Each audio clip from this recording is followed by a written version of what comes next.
I'm WWE Hall of Famer Hacksaw Jim Duggan. Tito Santana. This is Kurt Angle. This is Bret the Hitman Hart, and this is going out to Scott and Holly. You are listening to the Win Twice Wrestling Podcast with Scott and Holly. Oh, it's true. It's damn true. And this ho's for everybody. Ho! Ladies and gentlemen, you are about to listen to the incomparable Win Twice Wrestling Podcast with your hosts, Scott and Holly. We always go over, brother, and that's the bottom line. Dig it? So, sit back, relax, and prepare to be entertained. Hello everyone and welcome to episode number 75 of the Win Twice Wrestling Podcast with your hosts Scott and Holly. Hello. Morning again, Holly. Willkommen. Willkommen indeed. Any other German that you'd like to get out of the way? Because there'll be enough of it, to be honest. No, I've got some in the bag, but save it for later. Wie heißt du? Ooh. Yeah, very good. Yeah. Wo wohnst du? Well, here. Yeah. Yeah, because you're literally where... I mean, that would be a remarkably silly question, actually, in hindsight. I can do Ich wohne in einem Jugendherberge. Ooh, you like youth what? I live in a youth hostel. Okay. Don't know why that's always stuck in my head, because it's factually incorrect. Yes. So why would you learn that? I don't know. It just stuck in my head. I can give you Ich habe eine Kopfschmerzen. I have a headache. Yep. Yep. Yep. There you go. And we do, well, basically, the reason why we've started off with a little bit of Bavarian flavour, shall we say? Ooh, yeah. Yeah, is that, well, again, we're doing Saturday night's main event, and Oktoberfest was the theme for this particular show. Yes, it was. How did that make you feel, Holly? Good. Yeah? Yeah, good. Yeah, both of us were alive for this one, although, granted, nowhere near drinking age. No. I mean, I was still probably on the tit at this point, to be fair, but I think you were probably a little bit more advanced beyond that, but I don't know, I'm not here to judge. I think this is very much a stark contrast to the one that came before it, and I say the one, I don't mean chronologically in terms of, but in terms of what we've recorded, which was helpful actually, because if it felt like more of the same, you feel like you've watched a 2-hour show just split in half, whereas this offered many things that I wasn't expecting. No. Some of the promos that we hear in this show up there with some of the most odd things human beings have ever said.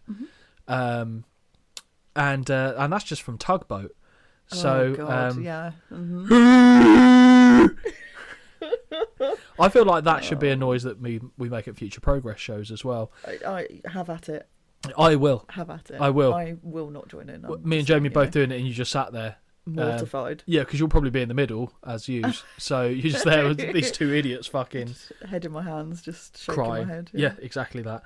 But this particular episode of Saturday Night's Main Event took place on the 19th of September 1999, I don't think so, 19th of September 1990, and it aired on the 13th of October of that month. Ooh. Of the following month, in fact, because little secret, September and October, not the same month. The venue. Know that. You'd think so as well, yeah. Venue was the Sports Arena in Toledo, Ohio, and the attendance was unknown. Ooh.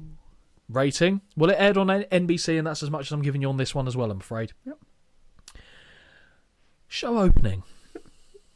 Holly's already laughing. She knows what we've got in store for us on this one. Oh, yep. Well, Holly, this is a pleasant surprise, and not only that, this is a landing and a scene which you feel more than comfortable in, right? Yeah. Yep.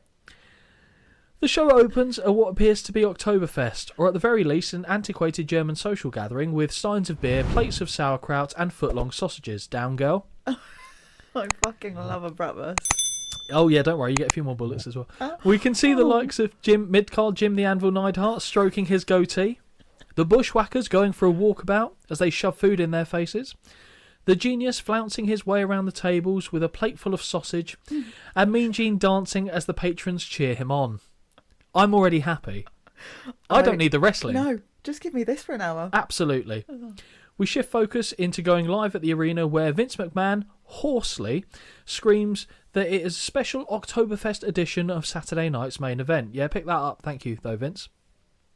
Alongside McMahon, on commentary, is the Meister of Ceremonies, The Glumpty from Glasgow, as they say. Hans and Franz all rolled into one. Rowdy, Roddy, Piper. What I see next, I think I can only describe in a therapist's office with dolls.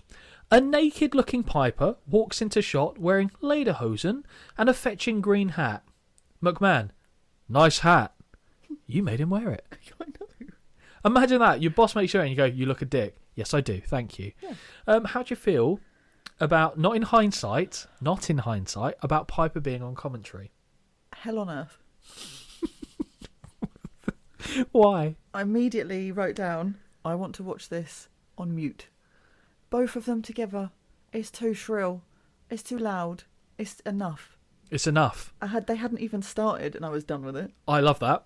So you've gone from an Oktoberfest Yes. environment where drinks and parties were being Yes. had to I don't want to watch this immediately. I told And nothing's you. happened. It giveth.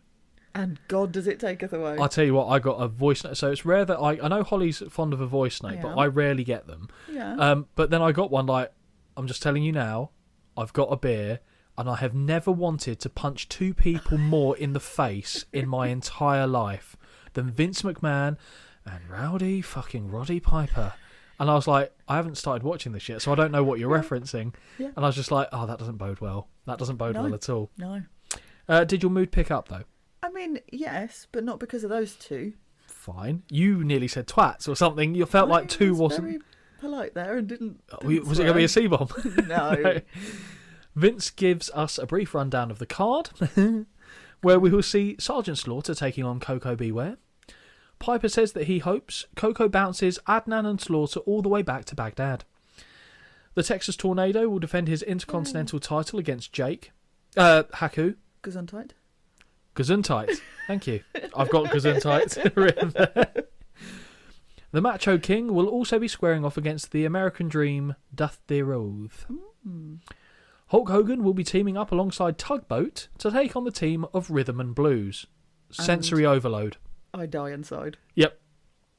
Piper says that where you have Jimmy Hart, there it is, you have a Dino Bravo and you have an earthquake lingering about, and they are the ones that put Hogan and Tugboat out of action. Tugboat, isn't it? It's. I tell you what, there's some gold later, There is so many innuendos throughout this whole entire thing. and I have not once changed his name, which I want to do, and I was like, no, I'll save it for later when they start changing his name for him, because magnificent. It's magnificent. Finally, McMahon talks about the six-man tag team match, which will see the Ultimate Warrior and the Legion of Doom take on the team of Demolition. As Piper hears the name Ultimate Warrior, he mockingly begins to beat his chest before saying that Demolition are like United Germany, whereas the face team are like oil and water. Oh. Okay, so war reference pre-war one. Okay. There you go. Hot Rod continues to play with and adjust his hat throughout McMahon talking as though checking himself out in a mirror, but I feel as though Holly is not enjoying this display of vanity, whereas Ventura can do no wrong in her eyes. Yes. Do you know what? I would have loved to have seen Jess in Lederhosen. Yeah, I bet you would. Freaking would have loved that. Yeah, with his bratwurst just hanging out a little bit. No, Yeah. that's so grim. Oh, yeah. No, Yeah, okay. No. No. The opening video pack, she shrugged. The opening video package of Saturday night's main event now plays, featuring the cast of characters set to compete on the show. Once the video package has run its course, we briefly head back to a shot of the arena before McMahon sends us backstage to a pre-tape promo package from Demolition. The three-man team are standing in front of a digitally imposed green screen with the word Demolition written across the back. Looks really good. Axe informs us that tonight Demolition are going to celebrate Saturday night's main event Oktoberfest style, and yet my eyes cannot leave Smash, who is as ever pulling Kenneth Williams' faces. Oh my God, yes. Yeah. Or just all the time. That's Horrendous. so true. Crush says that they will get revenge against the team that cost them the title belts, and Smash informs us that he's going to pull Animal's finger knuckles right off. He says that, yeah? Yeah. Okay. Specifically Finger knuckles, yeah, as toe opposed knuckles. to, what other, Toe knuckles? I mean, But, yeah, bizarre. Crush is going to pull Hawk's... I think they start talking German, but I'm not familiar with the words, because to me it sounds finger like... knuckles, yeah. Yeah, but Crush says, I'm going to pull off Hawk's eye gambrows. And Axe is going to pick up the Ultimate Warrior, slam him down, and kick his kopf into the 5th row. Oh, his head. Yep. Yeah. That bit I understood. I don't know what an eyebrow is, but I assume he means eyebrow, but either way.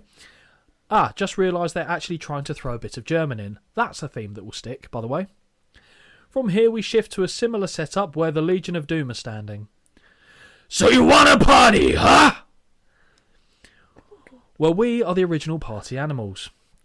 This is going to be one Oktoberfest you will not forget, as when it is all over, they'll be headed to the hospital. Or they says a bit of German in there again, but I can't be bothered. Oh, what a rush. Okay. There you go, that was low. Okay, that was low. Got the right timbre. Very baritone. There. Thank you. You say we cost you the tag team titles? Well, you're right. So what are you going to do about it? Cry into your beer, sob into your schnitzel, or whimper over your wieners. I love that. I loved it. Ding, ding, ding. Holly, we have just found promo of the night. Yes. Yes. Animal says that coming up from beneath is their very own U-boat set to destroy Demolition. From out of nowhere, the Ultimate Warrior appears screaming before he shouts, Blitzkrieg! And then they all start shouting Blitzkrieg. It's so bizarre.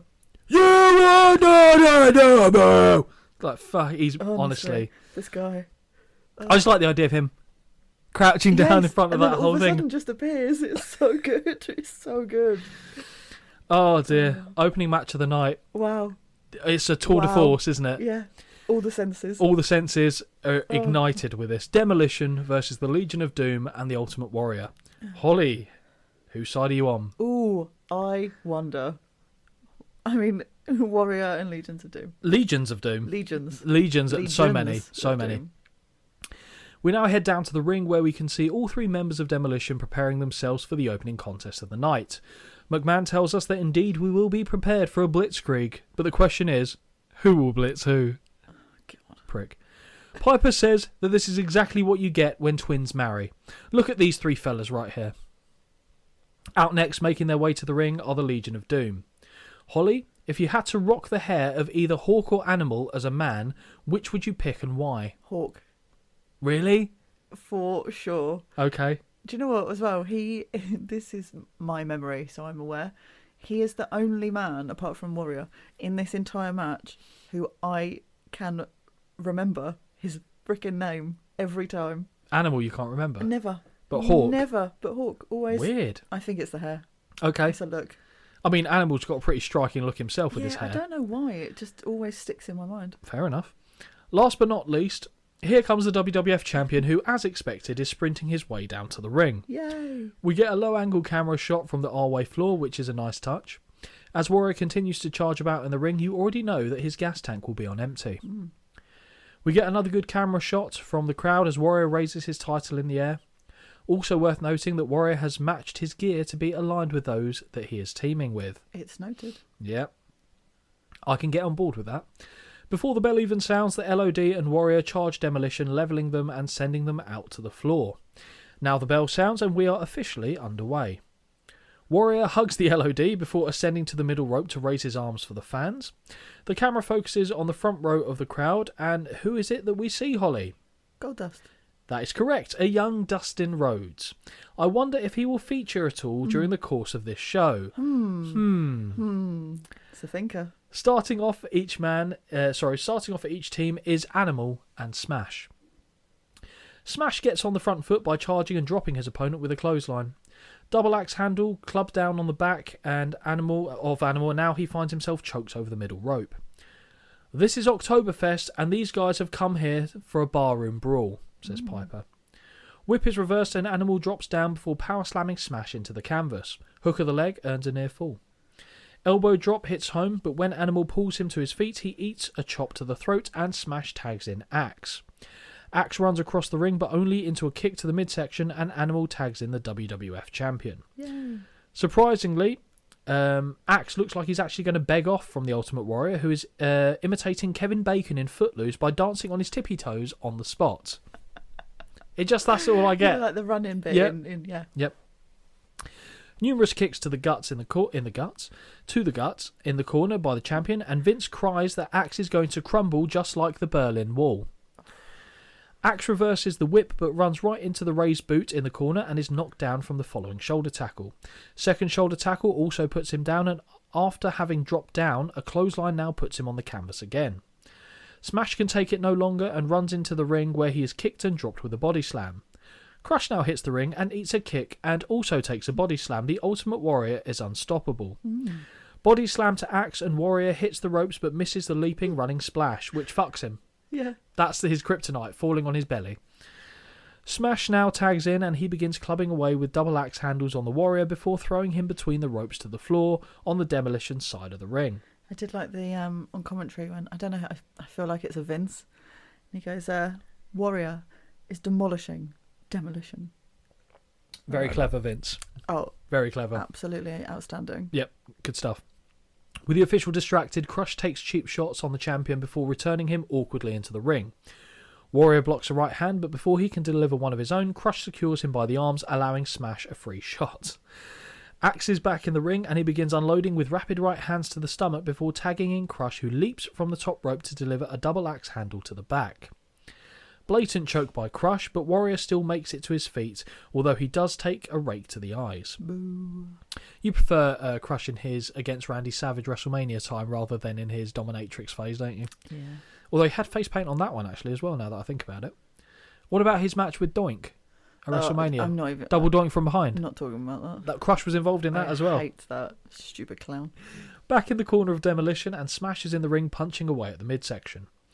In a scene similar to that which we saw at the recent Saturday night's main event, Demolition drape Warrior over the ropes and begin pounding away in unison. Ooh. Animal has seen enough and runs into the ring to throw him to the outside and break up the attack, but as he returns, Smash clotheslines him from behind, sending him to the floor as well. Smash lays the Warrior down across his knee, but as Axe heads to the second rope, Hawk runs into the ring to break up the attempts of a finish. Piper says that the inexperience of LOD and Warrior teaming up could well cost them, which is actually the first salient point he has made. As Warrior struggles to make it to his corner, he raises his arms inexplicably as though he is leading the conga, because he just rolls his arms on the floor, doesn't he? Yeah. It's really strange, but does manage to make the tag to Hawk. Smash immediately releases the leg of the Warrior and backs off just as Hawk lands a right hand. Off the ropes and down he goes from a back elbow, and he hits the canvas once more off a leaping shoulder tackle. Fist drop finds the mark, and from the apron, Animal signals that Hawk should head to the top rope. Hawk does as suggested and takes flight, connecting with a diving clothesline that levels Smash. Before he can make the cover, the other two members of Demolition enter the ring, but Hawk keeps them at bay because he is that much of a fucking gangster. Warrior tagged back into the match and he drops Smash twice with clotheslines before knocking Axe off the apron with another. Third clothesline for Smash, and Warrior begins shaking the ropes. Yeah. Toddler energy. It's great. LOD enter the ring to keep Axe and Crush at bay, allowing Warrior to connect with his leaping shoulder tackle and running splash for the 1, 2, 3. The winners of this match by pinfall, Ultimate Warrior and the Legion of Doom. To celebrate, LOD elevate the WWF champion onto their shoulders, and it is safe to say, Holly, that the fans approve of this result. Yes. What did you think of the match? I also approved of this result. Yep. Yes. 2.5 out of 5. Not quite as high from my perspective. I went 2 stars, but I thought, do you know what? Yeah. Given how bad I thought it could have been, Exactly. not bad. Yeah. Not bad at all. Didn't hate it. Fairly good content given who was in there, Yeah. and the ending was fine in my book. So yeah, good start. Vince now sends us back to Fischerplatz, where Mean Gene is still in full German regalia at the festival. Gene says that they are having a wonderful time at this Bavarian tradition and points out some of the WWF personalities that are at this gathering. We see the genius, the devious Mr. Fuji, and the Orient Express. We see the Doctor of Style Slick and the African Dream, Akeem. Watching a miserable Slick as Akeem is dancing beside him is absolute perfection. Just It's so good. Just the Akeem dance thing, when not in wrestling, is fine by me. Friend of the show, Hacksaw Jim Duggan, is also enjoying the festivities, and he isn't even carrying the US flag, which is quite incredible, really, when you think about this being German. The Hart Foundation are also there drinking in, and even the Bushwhackers are having a good time. Gene says that they plan on being here throughout Saturday night's main event, and I'm willing to overlook the fact that this is during the daytime in an entirely different location to keep the illusion alive. Mean Gene says that alongside him will be his broadcast colleague. Get ready to hear Holly cheer. Lord Alfred Hayes. Yay! Lord Al is standing beside one of the bronzed beer fermenting machines where he critiques the contents of the stein he has been sampling the product from. A bit light, apparently, is this beverage. He must say it isn't as good as the English stuff. Ooh, beg to differ. Well, he will continue this thought throughout the evening. Lord Al pulls his face in discussion before we head back to Mean Gene, who says they are experiencing some technical difficulties, but they'll be catching up with his lordship a little bit later on. Yay. As Gene continues with the festivities, he hands us back to the arena for the show to continue. Vince says, "What?" Oh, go on. Oh. Vince says if Lord Al just puts his earpiece in, he could join in on the festification. Oh. So that was a word that was thrown out there. McMahon continues to scream and get more irate with the fans as we see graphical images of lederhosen wearing Germans marching across the screen as we head to a commercial break. When we return, it appears that we are getting ready for match number 2. Yes, we are. Match number 2. Macho King, Randy Savage, with Queen Sherry versus Dusty Rhodes. I feel like we've seen these two have a match together, although that was a mixed tag team match and fucking atrocious. So with that in mind, if you did remember it, were your hopes high, or were they dashed, or what was going through your mind? They were low. Fair. I like to keep a low expectation. And let's be real, we know who's sat in the crowd. So I also assumed that would play a role in this too. And you would not be incorrect with that. No. Also, from one show to the next, we've gone from it just being regular Macho Man to Macho King. Macho King. So, yeah, I don't know, is that an upgrade? Yeah, I think so. Okay, fine. I think yeah, so. fine. So I would have been in the corner of Dusty Rhodes, if I'm being honest. I know. Savage. I know. Yeah. Body shaming big man there, but that's fine. Being carried to the ring on a sedan is the Macho King Randy Savage. Holly, give me your thoughts. Yeah, big fan. Big fan. This is... He just does this perfectly. It suits him to a T. Love it. Fair. Standing in the ring to greet him is Queen Sherry, and for some unknown reason, Piper is listing all the famous kings that he can think of, including Martin Luther King, Don King, and Larry King. Piper even has a king in his own house. McMahon questions this, and Hot Rod begins calling to an imaginary dog. Here, King! Come on, boy! Only amusing part of this is when Piper pretends that Queen Sherry is responding to the dog calls. McMahon mentions how Sherry has slapped the Ultimate Warrior in the face on 3 separate occasions. Piper says that this shows Warrior is scared of her because who lets someone slap them in the face 3 separate times?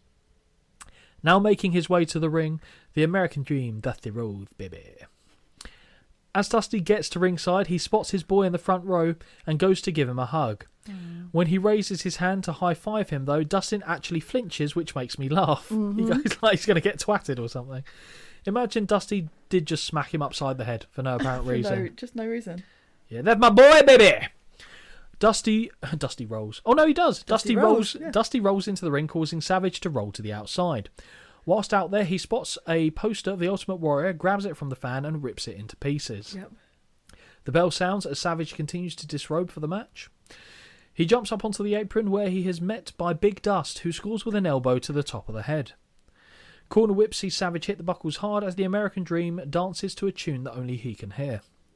Second corner whip leads to a bear hug attempt, but Savage quickly rakes the eyes. So what is worse there? An attempted bear hug or the fact it's countered quickly with a rake to the eyes? Because that's 2 boos. It is 2 boos. Do 2 boos cancel each other? in 2 this? negatives make a positive. Yep, Yeah. I feel like it might do in this case. Second corner whip leads to a bear hug attempt. No, we've done that. Jab to the midsection and Dusty is sent to the ropes, but manages to counter a hip toss attempt into a backslide for a count of 2. I actually quite like that. Yeah. Big right drops Savage to the canvas, and now Sherry is on the apron. The Queen manages to get the Dream's attention, and the two exchange words until Savage blindsides Dusty from behind with a running knee. Sherry drops off the apron as the Macho King begins to choke the big man. As he walks away, Sherry takes over outside of the view of the official. The camera periodically highlights Dustin in the front row to track his emotions as the match unfolds. It's like he's a Furby and he's going to go off at some point or something. Right hand to the face and a knee drop gets Savage a near fall. With Dusty on his knees, Savage uncorks a series of short jabs before raking the eyes once again. Sleeper hold applied, and Sherry is pounding the ever-loving shit out of the canvas in support of her man. Yeah. The woman can take and give a pounding. I'll give her that. Oh, okay. Sherry is kneeling on the apron, and the cameraman is sure to get a close-up shot of her arse, which stops Piper in his tracks before saying that is the best shot of Sherry he has ever seen. That did make me chuckle. With the hold still locked in place, the cameras focus on the audience as we see Ted DiBiase and Virgil make their way down to the front row. There is no escape from this guy. I know. So annoying. This bit is actually great as both Ted and Virgil hand out money to the fans at ringside to clear out so they can have their spots. The only person not to sell their seat is Dustin Rhodes. Part of me would have loved it if he'd have gone, yeah, all right. Yeah, right. Cool. I mean, the next bit would have been very difficult to pull off without him being Yeah, there. I know, but it just would have been great. Just imagine just a deadpan it. Yeah, sure. Yeah, okay, I'll take Yeah, it. yeah. I like the fact that they had that entire row and they still chose to sit either side of him, really Right close. next to him. It's a bit weird. It's like etiquette. It's like etiquette at the urinals. You don't stand next to the person there if there's a gap that can be had and you go to another one. It's just not the done thing. Okay. Dustin tears up the money, which is very bold, Yeah. and throws it in the face of Virgil, screaming that he cannot be bought. Instead of arguing it for now, Ted and Virgil sit on either side of the youngster. In the ring, Dusty manages to get back to his feet and elbows free from the hold. He knocks Savage down with a shoulder tackle, but the camera quickly heads back to ringside where Dustin is pulled back down to his seat by the $1 Million Man. The two begin to exchange words as Dusty sees what happened from inside the ring and heads on over. The official has to step between Big Dust and DiBiase, who remains in his seat with his hands up to signal he is doing nothing wrong. When we return from commercial break, we see Dusty drapes over the ring apron and eats an elbow from Savage. Back in the ring, Savage continues the punishment with left jabs and another rake to the eyes. Big Dust is choked over the top rope, and just like before, with the official distracted, Sherry is on the apron choking the Dream with a length of cloth or garment, if you will, daddy. Every time I do that, though, I want to say Dusty right after it. Yeah. Dusty collapses to the canvas, but still kicks out before the count of 3. With a handful of hair, Savage runs towards the ropes and leaps over and down to the floor, sending Dusty throat first over the top rope. I always like that. Yes. Macho Man heads to the top and scores with a double axe handle to the top of the head. Cover is only enough for 2. More choking by Savage and more words exchanged between Ted and Dustin. Savage delivers more short jabs to a kneeling Dream before another rake to the eyes. Dusty tries to fight back and manages to prevent going face first into the buckles before making Savage suffer that treatment instead. Big knife edge chop drops Macho Man, but he lands a big right hand to the face from his knees. More choking over the second rope, but Dusty manages to avoid the charging Savage, which sees the former champion land in a heap. Big headbutt puts him down, but also drops the Dream. Sherry is practically in the ring, pounding the canvas to encourage her king to get to his feet. Body slam attempt sees Savage legs buckle, and Dusty lands on top of him for a near fall. Savage back to the top rope, but this time he leaps into a right hand. Dustin rises to his feet in celebration, but is yanked back down once more by the $1 Million Man, and he nearly misses his seat entirely, who eats a right hand in retaliation. Dustin turns to face Virgil. Oh. I don't know who Virgil is. Dustin turns to face Virgil, but finds himself clotheslined from behind by DiBiase, sending him over the barricade onto the blue mat. So it actually looked pretty good, to be fair. Yeah, it did. Double team beat down on the outside, but Dusty has his back turned and can't see what is unfolding. Crock of shit. Savage is tangled in the ropes. Meanwhile, Dustin gets a wooden chair cracked into his forehead. Now Dusty sees what is happening and heads to the outside to fend off the attack. While he is down there, Savage takes flight from the top rope and connects with a double axe handle before returning to the ring. At the count of 4, the bell sounds as apparently the Dream has been counted out. Yeah, that really... The bell went and We've I had went, this huh? again, haven't we? We had it recently where there was a count out when it clearly wasn't. Yeah. And I think that was the big event we had that on. The biggest event ever. The biggest event of all time. Absolute, unmitigated, unadulterated dog shit. The winner of this match by count out, Macho King Randy Savage.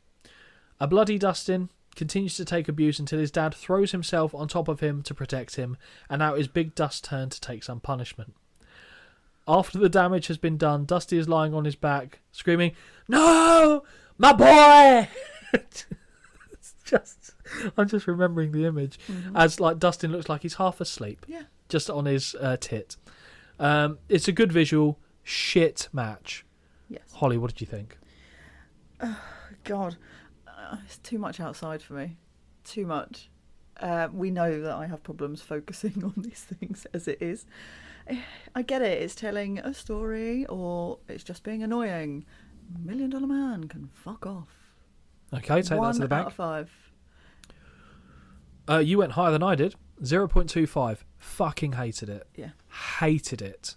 I'll be honest, for as good as Macho Man and Dusty Rhodes can be, every time I see them together, it is fucking atrocious. Not been good, has it? Atrocious. Choke, eye rake, punch. Choke, eye rake, punch. Punch, eye rake, choke. Fuck off. Do something else. Yeah.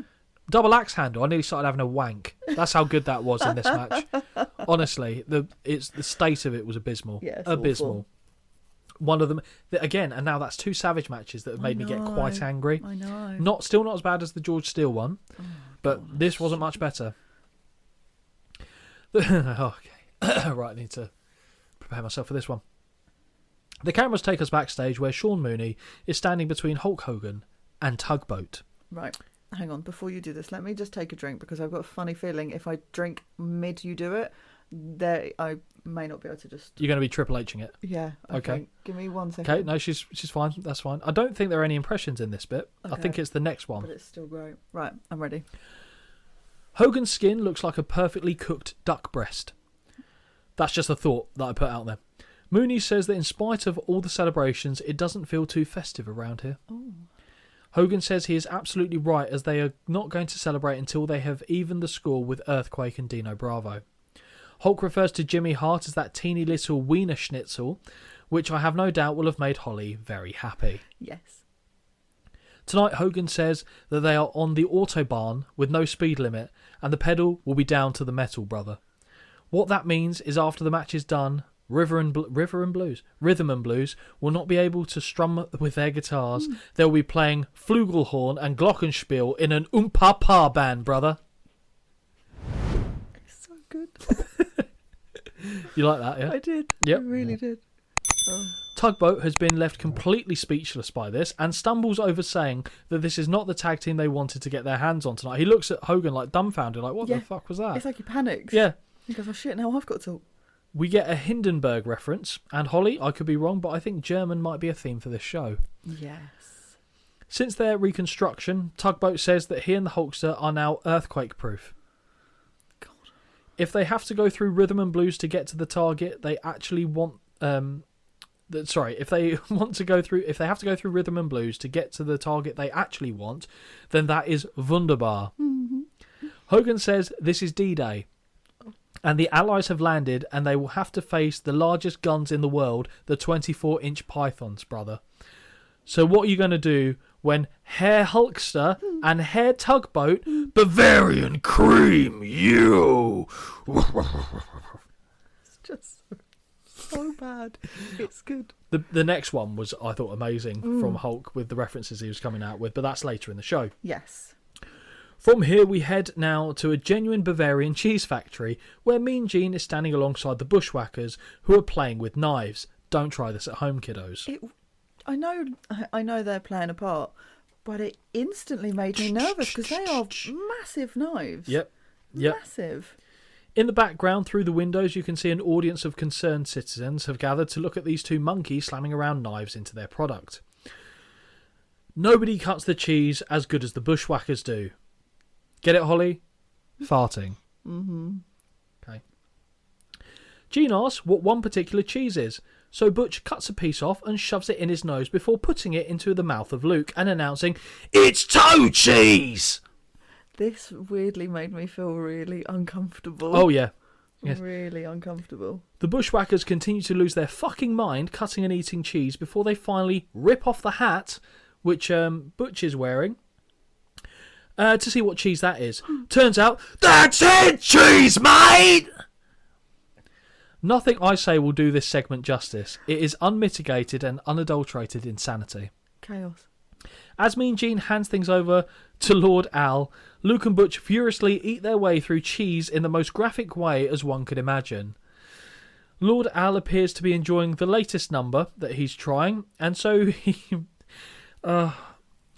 relays this to Herr Schumacher. Oh, Herr Schumacher, this is a much better blend. So be prepared for more of that later. That's so good. It reminds him of the time. It reminds me of the time that we were on the Danube. There were swans swimming, and there was a wonderful blue. A wonderful cruise it was indeed. Okay.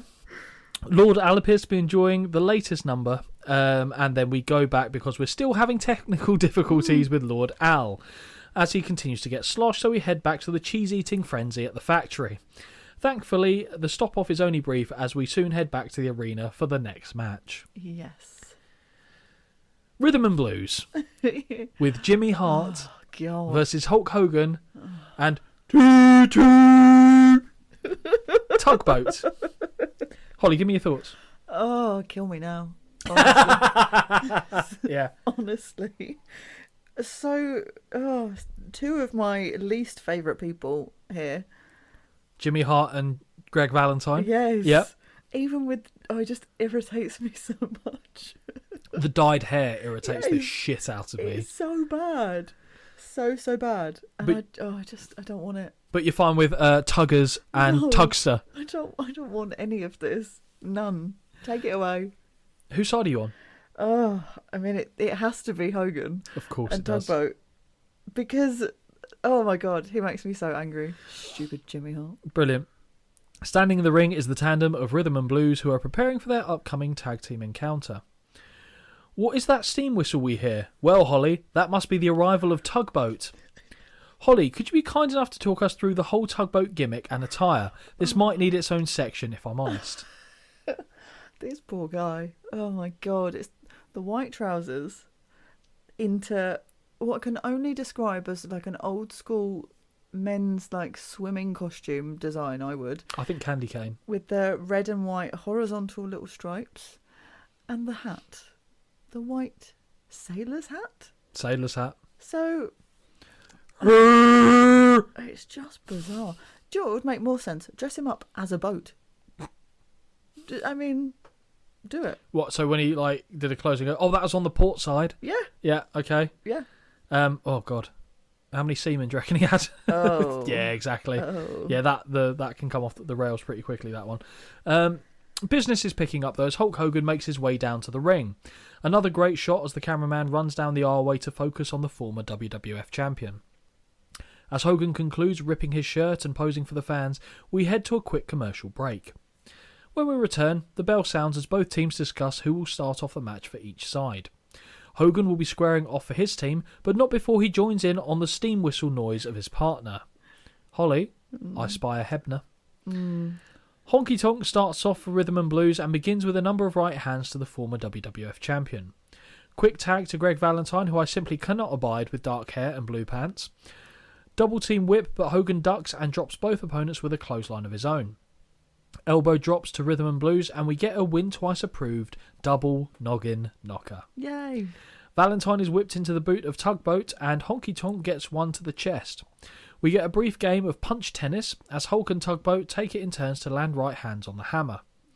Tag made to the big man, who scores with a clubbing blow to the arm of Valentine. Arm wringer, and Tugboat begins yanking repeatedly on the joint. Well, he is a tugboat, of course. Valentine looks to have the hold broken by stepping between the ropes, but he is quickly dragged away where Hogan can make the tag. Second rope double axe handle to the arm from the Hulkster, who takes over working on the joint. Tag made again to Tugboat, who picks up where Hulk Hogan left off, working over the left arm of the hammer. What? Oh, thumb to the eye stops the big man, and he eats a series of super rare, or Rhythm and Blues if you will, chops from the shit gimmick butchers. Elbow to the top of the head, and now a tag is made to Honky Tonk, who marches his way directly into a big bear hug. Boo. Valentine doesn't want to run the risk of losing the match and re-enters to club Tugboat in the side of the head, or as Vince calls him, the Big Tugster.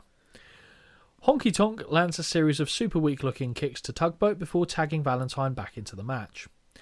Elbow drop to the back of the neck finds its home, as does the forearm that follows Honky Tonk back into the match. Honky Tonk back into the match, and he delivers a ludicrous falling forearm that gets a count of 2 following interference from Hogan. Hebner steps between Hulk and Honky Tonk and nearly trips him over the member of Rhythm and Blues as Valentine continues to unload punishment on the big tugster behind his back. Another cover barely gets a count of 1. Big elbow and chop, and Honky Tonk is back in the ring to continue clubbing away. Blatant choke that is broken before the count of 5. Series of knees to the back by Honky, and we hear the fans really begin to rally behind Tugboat. Neck crank on the big man, and now Valentine is back in the contest. Rhythm and Blues look to deliver a pair of elbow drops, but Tugboat moves out of the way and makes the tag to Hogan. Right hands land for everything that is moving, and that doesn't exclude Jimmy Hart, Yay. who had made his way onto the apron. Another double noggin knocker sees Valentine timber down onto his face. The Mouth of the South makes a hasty retreat backstage as the match continues. Running clothesline and elbow drop by Hulk, who lands mounted right hands on Valentine thereafter. Back elbow off a whip puts the hammer down once again. Big boot finds its mark, and when the Hulkster hits the ropes, he's grabbed by Tugboat, who is furiously pointing up the aisleway. Making their way down to the ring, whilst being held back by the officials, are Dino Bravo and Earthquake. Yay. Whilst McMahon tries to make sense of what is happening, we head to a commercial break. When we return to the action, Hogan has tagged in Tugboat, and they score with a double-team clothesline to Valentine. Big headbutt lands, and corner whip and splash cause the hammer to wilt against the buckles. Hart is back up on the apron, but is grabbed by the lapels of his jacket and in a blind panic runs back and forth. As Hebner is instructing Hogan to head back, Honky Tonk has retrieved his guitar and cracks Tuggers over the back, sending him over the ropes and down to the floor. Hebner turns around just in time to see this and signals for the bell as this one is over. The Hulkster throws right hands at both members of Rhythm and Blues before press slamming Jimmy Hart overhead and down onto his charges. Bravo now hits the ring, only to be met with right hands before joining in on the double noggin knocker fun. From behind, Earthquake jumps Hogan, and the 5 men lay in the boots to the former WWF champion. The Mouth of the South tells them to clear the way to allow Earthquake to deal out the heavy damage, which he does with a delayed power slam. The bell continues to ring furiously, but no help is in sight for the Hulkster. Earthquake leaps into the air and is assisted by all 4 men down across the chest of Hogan. I was expecting a stretcher job on this, I'll be honest. Oh, God. Yep. Could you imagine? Earthquake screams at the men to all hold a limb of Hulk down to the canvas as he begins to pound around the ring. He hits the ropes, but as he does, Tugboat swings the guitar from the outside, connecting squarely with the spine of the Canadian. Now he enters the ring and delivers guitar shots for every heel in sight, clearing the ring and saving Hogan. The voice of Howard Finkel announces that the winners of this match by disqualification are Tugboat and Hulk Hogan. A weary and battered Hulkster is helped to his feet by Tugboat, who raises the former champion's arm high in the air. Holly, what did you think of the match? I didn't enjoy it. No? No. No. Too much interference, obviously. It was too long. It just bored me. The minute it started, I was ready for it to be done. Wow. Yeah. 1. 1.25. So I don't think it was great, but it was certainly better than what I saw with Dusty Rhodes and Savage. What is interesting here, though, Holly, and I'm assuming you will have some sort of passing knowledge of it, is that Tugboat did eventually, of course, turn heel on Hulk Hogan and become Typhoon. Yes. As the natural disasters. Yes. So bring back the Tugboat is all I have to say. McMahon now sends us back to the Bavarian festival, where we hear an accordion in full song as the camera pans down the table, showcasing the food on offer. Holly is holding her face, preparing to laugh perhaps. I know what's coming. We now head to a sausage packing factory, which immediately has Holly's attention. Didn't you tell me that was your dream job? Shut up. No? That's ridiculous. Okay, fine. No. Standing in the factory with 2 handfuls of meat is the Genius. Mean Gene informs us that we are moments away from the infamous Oktoberfest sausage stuffing contest, which will be presided over by the expert sausage stuffer himself, the Genius. Gene tells us that the Genius is an honorary member of the Sausage Stuffing Hall of Fame. Picture is right up there beside Holly, I think. Oh my God. Gene, what? Wow. Gene tells us that the Genius... Yep, so now it's time to introduce the 2 teams. Captain of one side is Hacksaw Jim Duggan, and the WWF Tag Team Champions, the Hart Foundation. Brett. This is so bizarre. Of all people to be there. Yep. Taking them on is the team captain Mr. Fuji and the Orient Express. Mr. Fuji, and I will say it again, can do no fucking wrong in my eyes. He's amazing. Everything he does is amazing, except wrestle, where he doesn't have knees. A respectful bow from the Orient Express before Gene informs us of the simple rules for this contest. Stuff as much sausage meat as you can into the casing within 60 seconds. Sounds easy, right? As the contest begins, Mean Gene asks the genius what he thinks. I debated doing an impression of this, but I don't think I can do it. Because he calls himself the genius is a master of the art of stuffing sausage. Yeah.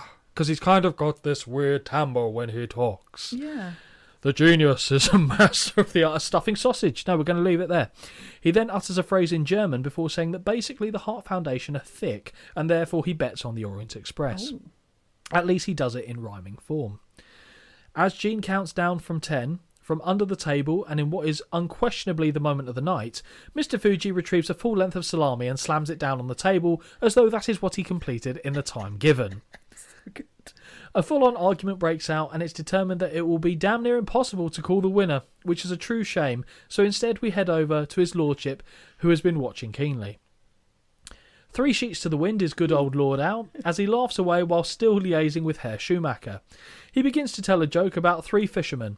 One of the fishermen didn't have any arms, one doesn't have any legs, and one doesn't have a head. Sadly, that is all we hear of the joke, as Mean Gene informs us that we're still having technical difficulties. Oh. As Gene hands it back over to Vince, McMahon says that perhaps Lord Al, or it says here Lord Dell, should have some sausage shoved into his ear instead of the earpiece for all that good it is doing. Right into another match, Holly. Yes. Texas Tornado Yep. versus Jake, with Bobby the Brain Heenan for the WWF Intercontinental title. Your turn to talk about the Texas Tornado. Big fan. Why? It's very easy to look at. Very easy to look at. Okay. Yeah, I mean... Slight horse face. What do you think? A little bit. I'm not saying he's an ugly man, but he's got that kind of long lower jaw, which... All right, okay. Yeah. And also batshit crazy. Well, of course. Yeah. But I blame his dad. But here for it. Yeah, here for it. Here for it. Yeah. Happy about it. Yeah. Great. Yeah, get your foot in there nice and... Well, he's only got one, hasn't he? God. So, whose corner were you in? Jake? Yeah, thankfully, autocorrect didn't happen this time. Brilliant. No, Texas Tornado. of course. I really like the Texas Tornado. Yeah. Like, as many jokes I've just made, as a kid, I always looked at him and thought, you're cool. Yeah. There's just something innately cool about him, Yes. isn't there? So, yeah, no, fair enough. I'd have been on his side as well. I actually had him as a Hasbro figure as well. Did you? Yeah. We see the challenger ready and waiting in the ring alongside his manager, Bobby Heenan. I genuinely think it's a real shame that the Brain was not involved in the Oktoberfest shenanigans because he is pure gold. Oh my god, he would have been so good in that. Just think about him in the Halloween stuff that they yeah, did. he would have been so good. He would have been brilliant. As we await the arrival of the champion, the fans in unison chant, Weasel, Weasel, in Heenan's direction. Although it's finally changed it to Herman, so which is quite a German name in itself. Yeah. Kerry Von Erich makes his way down to the ring, and to be fair to the man, he absolutely looks like a superstar. Yes. The first thing that we will need to contend with, according to Piper, is Old Boob, which is what he refers to the Brain as. He calls him Boob. A fan at ringside is holding a sign that reads, Pop goes the weasel, and I guess only time will tell. The bell sounds and we are underway. The official Joe Morella gives both men their instructions, but before they begin, the Tornado has a few words with Heenan. The Brain makes a very simple request. If Kerry hands over the Intercontinental title now, they can call it even. Call it even. Everything's forgotten. Amazing. Heenan shouts that Tornado is going to get hurt and hurt badly. He shouldn't be worrying about him, talking to him, because he's got his hands more than full with his challenger. Ooh. Both champion and challenger circle one another, but it is clear that Kerry is distracted with the presence of the Brain at ringside. They briefly lock up before releasing, but on the second attempt, Kerry connects with an arm drag takedown and follows up with a big body slam. An early attempt at the Iron Claw sees Haku scurry out of the ring to discuss with his manager. The Brain tells him to pace himself as the Tornado is stupid and won't know what to do after a while. Haku returns to the ring and they lock up, where they wind up against the buckles. Corner whip is reversed, and when the Tornado staggers in, Haku locks in a reverse chinlock. Boo. Kerry elbows his way free, hits the ropes, but runs straight back into the same hold. Boo. The fans stamp and clap in support of the champion as the cameras show us Bobby Heenan looking as though he is playing with his, well, Bobby, as his hands are down his pants. Yeah. Nothing comes of this either. No. When he spots that the camera's on him, he quickly turns his back to it and walks around the corner of the ring. I like that. Mm-hmm. The Tornado finally fights free and connects with a series of right hands until he is raked across the eyes. Backed in the corner, the champion eats a series of shoulders to the midsection before being whipped across to the opposite corner and taking a splash.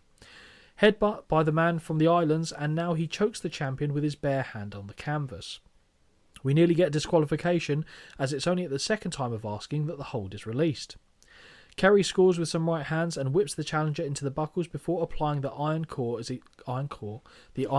he staggers back out. Haku stumbles back into the ropes, and much like for the choke a moment ago, it's only when the referee reaches the count of 5 for a second time that the hold is then broken. Yep. Kerry hits the ropes and lands the tornado punch and puts Haku down for the 1, 2, 3. I was surprised that it finished that quickly. And literally, I've just put, it was a weird ending. I thought more would happen. I agree. Yeah. It didn't feel right, especially No. when I saw the length of show that was left, because there was still Yeah. about 15 or so minutes at this point. I thought, there's only one other match that I know is happening. I know. And that was longer than I thought it was going to be as well. Mm-hmm. The winner of this match by pinfall and still Intercontinental Champion, the Texas Tornado. Yes. What did you think of the match? It was all right. I mean, I gave it 1.5 because I was also a bit like, well, where's the rest of it? Like, I don't know. It just... He lost it in a motorcycle accident. No, you know what I mean. Oh, right, It just, yeah. I don't know. It just seemed a bit off. Yeah. But it was all right. Yeah, it felt very odd all around. Like, I Yeah. want to know why Heenan was playing with his junk. Yeah. I thought he was going to do like brass knuckles That's or something. what I thought. But no, he's just realigning the twins, maybe. Yeah. I gave it 0.75 stars because there wasn't really any content. I'll be honest, I think that's probably more generous than it should have been because there's really no moves even in this match. Just a bit odd. Yeah, not particularly great at all, to be honest, but here we are. Now, ladies and gentlemen, Yes. this is my highlight of the evening, I think. Okay. What we I'm get here? ready. After successfully defending his title, Kerry raises the gold into the air as McMahon sends us backstage to Sean Mooney, who is once again with Hogan and the Tugster. Clearly, this promo was shot at the same time as their pre-match promo, as Hogan is once again at prime oiled duck breast consistency. Mm-hmm. Hogan is clutching at his ribs, and Sean asks him what the extent of his injuries are. "Aye, aye, Captain! Steady as she goes, brother!" Hogan says he took a little water on the port bow, but he is still afloat. "You know something? Oneth by land, twoeth it's cool with me." What are you saying? Jimmy Hart makes 3, and we could have taken on the whole family. Yep. I'm not going to do an impression of him, but this phrase is sensational. "Everybody thought I was just a tugboat." No one thought you were a tugboat. God. What a fucking stupid standalone sentence that is. Tugboat then goes on to say that after hanging and banging with Hulk, Yeah, it has turned him into a full-fledged battleship, brother. His torpedo tubes were loaded, and he wishes that they could have taken on the family. Oh, okay. Hogan says that they're going to have a war at sea, and then he declares war against Jimmy Hart and the entire family. Hulk continues the painful boat metaphors by saying the first thing they will do with Earthquake and Bravo is swab the decks with them before calling them a pair of tuna fish. Then, with their guns at their back, they will make them walk the plank and go 20,000 leagues under the sea by Davy Jones' locker. The best part of that, Holly, was I genuinely guessed the end of that promo before I actually heard it, as I said it before Hulk did. Babysitting the Bismarck is the only job that they will be fit to do. I'm surprised he didn't go, "Rub-a-dub-dub, 2 dudes in a tub, brother." Like, I don't... It's so weird. Like, it's everything water is honestly. So bizarre. We head to another commercial break, and when we return, we see Frankie standing on the ropes, standing on the top ropes, as one of the participants for the next match has made his way to the ring. Holly, just talk to me about that promo for a minute while I gather myself. It was exhausting. I felt like I dropped acid and then was watching it. But it's so bad. It's but great. It's good. It's great. It's genius. I'm going to go as far as saying the backstage stuff from this show is better than every other show we've ever seen. I would agree. And we've seen some, like, you like the Halloween stuff. Oh, I love that show. I wasn't a massive fan of that one, Yeah. but this is epic. brilliant. It's just And we're not brilliant. done. No, We are I'm not done. aware. We are not done. Brace yourselves. Brace yourself. Final match of the night. So technically, Holly, it's main event time. Ooh. Coco Beware with Frankie Yep. versus Sergeant Slaughter with General Adnan. What? Whose corner are you in? Coco. Yeah, of course. Yeah. I will go with Coco. But I will be honest, I think Sergeant Slaughter does really well here because because given the size disparity, Yes. Sergeant Slaughter makes Coco look like a legitimate threat. Yeah. And everything that Slaughter did in this match was spot on, in my opinion. Yeah. I wouldn't say it's a great match, No. far from it, but everything Slaughter did, he did to the best of his abilities, and it was good. Yeah. Because when I saw this match was going to be on, I thought it was 30 seconds, Slaughter puts him in the Yes. sleeper hold, that's it, game Yeah. over. And that wasn't what happened. I will say, the dumbest fucking finish of any match we've seen. Oh, yeah. Mhm. I mean, what? But we Yeah. will get there. Okay. We will get there. So Coco exchanges a couple of high fives with Howard Finkel before we hear the drum roll that signals the arrival of the Iraqi sympathiser, Sergeant Slaughter. Once again, the bell sounds before the participants are anywhere near ready to engage. As Slaughter begins disrobing, the fans chant USA in full voice, sending General Adnan insane. McMahon queries what the medal is being worn by General Adnan, what it represents. Piper suggests it's for cleaning sewers, which is something that is awarded in Iraq, if he is to be believed. "Oh, you fixed a toilet, good boy, give him a medal," is what Piper says on commentary. God. When we do get underway, the two men circle one another before Coco ducks an attempted collar and elbow. Coco encourages another USA chant, and I've only just noticed quite how neon green his tights are for this match. Yes. The camera pans to the audience where we see the largest pair of glasses I have ever seen on a human being sat beside a mulleted bullseye contestant wearing a Hulk Rules vest. Sexy. Yes. Coco ducks another attempted lock-up, causing the Sarge to grow frustrated. At the third chant of USA, they do finally lock up, and the Birdman ends up backed against the ropes. Big overhand right by Slaughter doesn't find its target, and he runs into an arm drag and then a hip toss. Second arm drag sends Slaughter to the ropes, and he looks to be backing off as Coco flaps his arms. Slaughter approaches the referee and indicates that his opponent pulled his hair in order to get him down to the canvas. Great heel, it's just the... At the back, yeah. Yeah, it's the mannerisms and the gesturing that I thought was brilliant. Coco kicks at the bottom rope to ensure that General Adnan keeps his distance before returning his attention to his opponent.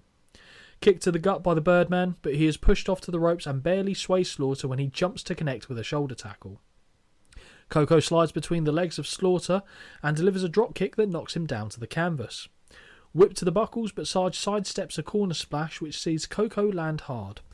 Sarge is also another person who had a very unique way of hitting the buckles on a corner whip. Yeah. And we saw it, I'm pretty sure, against Hogan at WrestleMania, where he runs and he basically launches himself over the things to connect with the post and then fall down to the floor. Oh, yeah. And it, again, always looks really... Because he's a big guy and he throws himself around pretty well.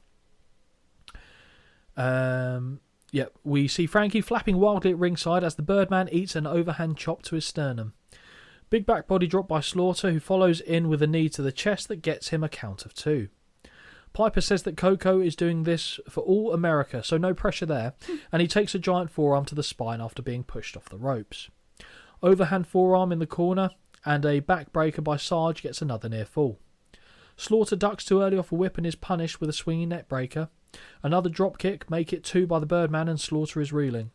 Headbutt sends the Sarge into the ropes, but he counters a whip, only to miss a clothesline, but he catches Coco mid-air and drops him throat first over the top rope. Slaughter grinds his knuckles into the temple of the Birdman like a noogie. Which I'm pretty sure was a schoolyard bullying tactic. However, on this occasion, it is enough for the Birdman to signal his surrender. So much for Piper saying at the start of the match that this is a man that never quits. The winner of this match by submission, Sergeant Slaughter. Yeah.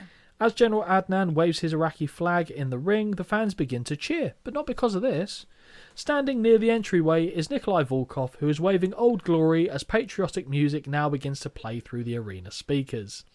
A furious Slaughter points an accusatory finger towards the Russian, and they counter by waving Old Glory with a more fervent waving of the Iraqi flag. Holly, what were your thoughts on this match? Yeah, I've just written down croc. 0.5. Just dumb ending. Yeah, a noogie for a finisher. Really dumb. I thought he was going to put him in the what's it called? Not the camel clutch. Oh my god, not the it's the $1 Million Dream, but Yeah. Cobra Clutch. Thank you. But that would have made sense at least. Yeah. Yeah, it's a bit just shit. Yeah, I'd be honest, I thought the actual content of the match up to that point was pretty good, so I gave it 1 star. I gave it 1 star because the shit ending dragged it back down. Yes, it did. But yeah, like I said, Slaughter I thought made Coco look like a legitimate threat, Yeah. which credit to him. Back to Bavaria we go, Holly, Yay. where we see Jim the Anvil Neidhart doing traditional German dancing in his wrestling boots. Slick doesn't think this is very good and begins to take over in green tights and what appears to be women's footwear, and I'm confused. Yeah, it looks like he's wearing slippers. It does, doesn't it? When the Anvil once again commences dancing, those in attendance cheer, and I'm absolutely fine with it. Yeah. The gift that keeps on giving now returns as a hysterically drunk Lordell is trying to finish his fisherman joke to Herr Schumacher from earlier. He goes, and then the fisherman, and just no sense is coming out of him, but it's brilliant. Yeah. Gene says that it is clearly more than a technical difficulty we appear to be suffering with Lordell at this point. As Brett looks to join the Anvil in his performance, he is accidentally bumped into and spills the content of his beer all over the Orient Express. Mm-hmm. That is all it takes to signal the mother of all food fights, as Pat Tanaka throws a handful of mashed potato in the eye of Hacksaw Jim Duggan, who returns fire with a half-eaten wiener. Mr. Fuji stands on his feet and shouts food fight, either in German or Japanese, I don't care which, signalling all of the baboons to begin throwing everything they can get their hands on at one another. Bonus point for Luke, who has retained his civility by using a big silver spoon to shovel mashed potato at his intended targets, instead of using his hands. I think Akeem is confused as he just throws food at the heel standing in front of him. Just as I say that, Duggan, who has what appears to be a miniature chocolate cake, launches the baked good that smacks Mean Gene upside the head. Everyone just looks like they're having a genuinely fun time. Yeah, they really do. They really do. They love a bit of food play on Saturday night's main event, They do. don't they? Gene takes another cake to the face as the chaos draws to a close. After another commercial break, we head backstage to the locker room area where Sean Mooney is standing with the WWF champion, the Ultimate Warrior. Warrior snarls at the camera as Mooney references his recent humiliation at the hands of Queen Sherry on the Brother Love show. Worth noting that under the circumstances, we are expected to believe that Warrior headed backstage after his match and repainted his face a completely different way as to how it was earlier in the show. Mm-hmm. As working as a commander of a legion of warriors as great as mine, I need not lower myself to striking the evil brawn of the World Wrestling Federation. So that's what is said. Wow. Sherry is not a threat to the Warrior, and when he finds Savage hiding behind her skirt, then he will realise that he accepts the challenge and will fall to the full power of the Ultimate Warrior. Okay. Eva Braun reference as well. Back to World War II. Sean hands it over to Piper, who is alongside the Macho King and Queen Sherry. We can now see that Piper is wearing a kilt with a lederhosen, and it isn't a bad look, actually. It's quite amusing when I see it full. Piper confirms that Savage is now the #1 contender for the WWF title. He mentions that Sherry slapping Warrior not once, not twice, but 3 times created quite a furor in the WWF for Raw. Yeah. Piper questions if they have, although he says apologies for my French, Piper questions if they have gotten in a little over their heads. Sherry says that she has not gotten in over her head, and this is where I see the face paint, and the Ultimate Warrior was a coward then and is a coward now. Coward together, coward forever, or something like the new WWE thing. The only thing he has done is seal his destiny, as the Macho King will take back his WWF title. The faces that Piper pulls as the Queen is talking is incredible, including sniffing her hair as though he smelt something off in the room. Yeah, it's weird, isn't it? Yeah, which I just think is great. Yeah. I'm not going to do this. I think I've lost my voice. Okay. The once and future WWF champion is the Macho King, and that is inevitable. Oh, yeah. Mm-hmm. I gave Randy a go earlier. Yeah. I've just done Warrior. I'm done. The faces... Oh, no, we've done that. We return briefly to the commentary position with Vince McMahon and Roddy Piper, who hope that the fans have enjoyed Saturday night's main event Oktoberfest so far, before they recap some of the moments that happened throughout the show. For the final moment of the show, Vince hands over to a cake-covered Mean Gene, who is finally standing beside Lord Alfred Hayes, who has finally put in his earpiece and can join him with the festification. The food fight is still going on in the background as Al takes a look at his comrade and simply says, "You are a disgusting mess. You have made a spectacle of yourself, and why didn't you call me? I kept on waiting for you to call me, and now look at you. You polluted everything here." Gene begins shouting back at Lord Al, asking him why he didn't put his earpiece in his ear, and just when his lordship goes to walk away, Gene pounds him in the chest with another cake before delivering a blow to the face. He's got the biggest smile on his face. He does. Oh. He does. Roddy Piper begins yodeling before Vince finally tells us about the next Saturday night's main event, which will take place right after Survivor Series. Piper screams that he is off on his way to the food fight and recommences his yodeling as we see highlights of Gene getting caked whilst the credits roll and the show comes to an end. Yes. Holly, a tour de force of senses, this one. God, it really was. What did you think? Yeah, it wasn't good. No. It really, No. the wrestling side of it Yep. was really poor. Yep. The rest of it I loved. Yep. Give me just a solid 20 minutes of all the Shenanigans. Yeah, great. 4.5. Okay. I was happy it finished. It did give, it gave with all of the shenanigans. That was it. Yep. The wrestling itself was diabolical. I gave it 5.5, and that's purely because of the shenanigans. Yeah. The shenanigans were so good that it Yeah. offset some, because I was looking forward to the in-between bits instead of the Yes, matches. exactly. For a change, which I don't think has happened on any show we have watched. No. I'm glad we got to counterbalance that with a show that had actually decent wrestling Yeah. for a Saturday night's main event. So it wasn't just, like I said, it didn't feel like a 2-hour show that had been cut in half that we've done in 2 sections. They were very distinct and unique. And I will have some all-time memories, I think, from the Lederhoser Yes. food fight fest that we great. saw. It was amazing. Lord Al, on point. I tried the impression earlier, but then the Warriors kind of fucked me for the Yeah. rest of it. So Yeah. what can you do? But yeah. So Holly, now I know for a fact there's going to be a lot of outfits that caught your attention in this one. 6. 6. So we've doubled the previous show. Yes, we have. Are we considering the Lederhosen as a thing? No. Okay, so Piper doesn't get in on that either. No, he does not. Who was on the show? Kerry Von Erich's entrance gear you would have liked. Correct. Hogan wouldn't have been on there. Tugboat certainly wouldn't have been on there. Legion of Doom. Correct. Warrior. Correct. Oh, okay. So, Coco Beware. Correct. I don't know beyond that now. Okay. You're only missing 2. So we go. Oh, Savage. Of course. Yeah, Yeah. Yeah. So Legion of Doom. I just think it's a really good look. it is. I do really like it. Warrior. And I have put here, it's so bizarre to me to think that someone just wearing pants and tassels makes it into the list, but it just works. It does. It's so good. Macho Man with the blue, white, black tassels, cowboy hat, glasses, and then the outfit he's then in later is even better for me. Yep. It's great. Sherry is actually on the list because of the white sequin dress, tiara.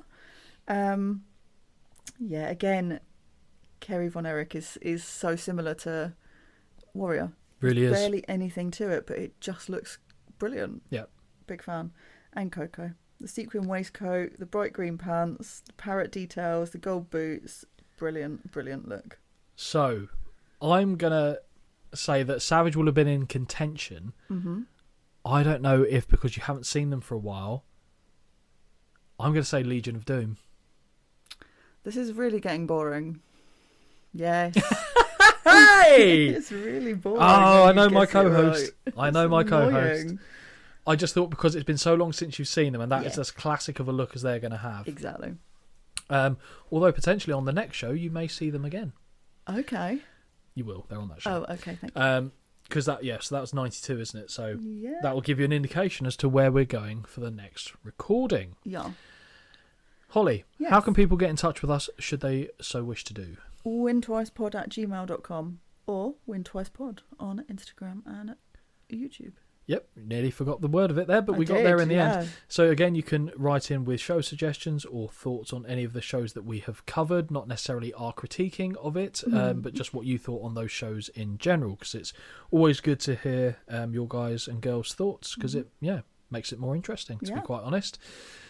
I think that's pretty much the end of this road, isn't it? Yeah. 2 back-to-back, nailed it. I know. Professionally run outfit, this one.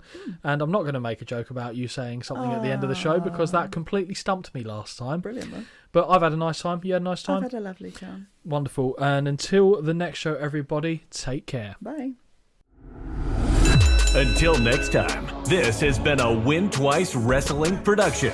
Peace out.